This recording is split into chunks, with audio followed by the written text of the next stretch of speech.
Viral di media sosial kecelakaan beruntun bus di Jalan Raya Demak Mijen pada Rabu, 3 Juli 2024. Video itu memperlihatkan bus berjalan beriringan saling berbenturan dengan kendaraan lain yang ada di depannya. Bus pariwisata itu diduga membawa rombongan siswa studi tour dari SMAN 1 Jepara yang hendak menuju Bali. Video itu sempat diabadikan oleh pengendara motor detik-detik insiden kecelakaan bus itu. Dari video tersebut, sekitar 8 bus melaju dengan kecepatan sedang dan beriring-iringan. Satu mobil berwarna hitam hendak maju untuk menyalip truk sejalur dengan memanfaatkan jalur kosong. Lantaran hal itu, rombongan bus pariwisata dari lawan arah yang berada pada barisan depan berhenti mendadak. Bus lain yang mengikuti di belakangnya pun turut melakukan rem mendadak hingga 2 bus lain di belakang menabrak bus depannya.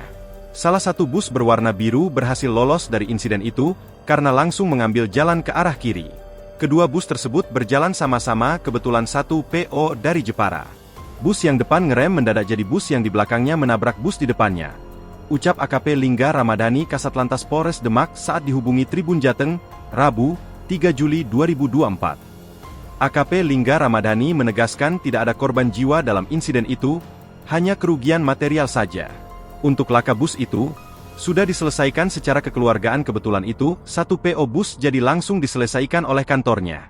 Untuk kejadian hanya kerugian material saja, beruntung tidak ada korban jiwa, ujarnya.